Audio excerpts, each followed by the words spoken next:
Hey guys, so today we're going to talk about distributive property with models. So the first thing we're going to discuss is how to write a multiplication phrase for each array below. So for the first problem, you would count how many columns and rows there are. So we have 2 rows, so that would be 2 times, and then we have 3 columns. So we have 2 times 3 would be the multiplication phrase for this area model. For number 2, we also have 2 rows times the columns 1, 2, 3, 4, 5. So 2 times 5 would be the multiplication phrase for this model.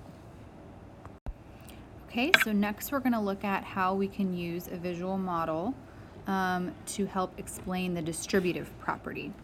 So if you look at your first model, we have 2 times 3 plus 2 times 5.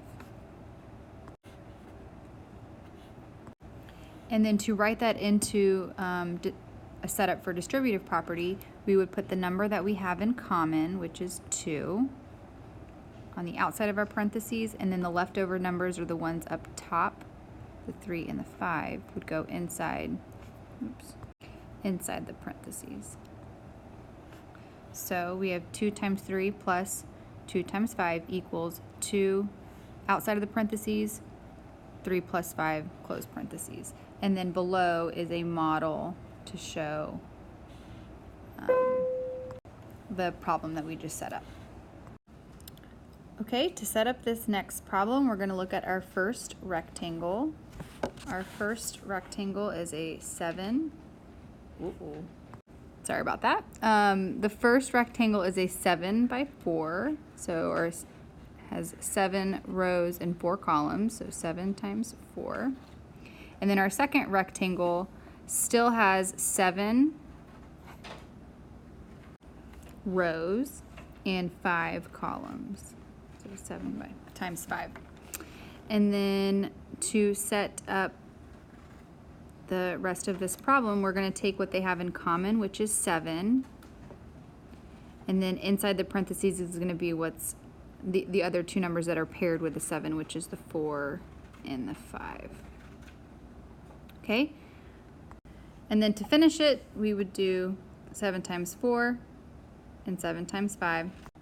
7 times 4 is 28, and 7 times 5 is 35. Okay, so the last thing we're going to do is create our own visual area models with these specifications. So they want us to build Tower 1. Okay, so Tower 1.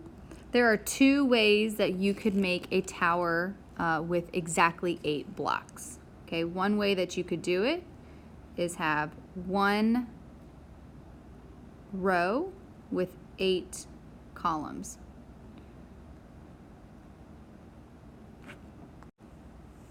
With 8 columns, so a 1 by 8. The other way that you could do it is you could make a tower that has 2 rows and 4 columns. So both of these would make exactly 8 blocks. You could also rotate both of these towers. They do not have to be horizontal. For Tower 2, they want exactly 4 blocks. Okay, there are also just 2 ways to do this. You could make a tower with 1 row and 4 columns. 1 by 4. Or you could make a tower with 2 rows and 2 columns. Both of these would give you a tower that has exactly 4 blocks. So what I want you to do now is to do the last 2 problems on this page and check the key for the answers. Thank you. Good luck.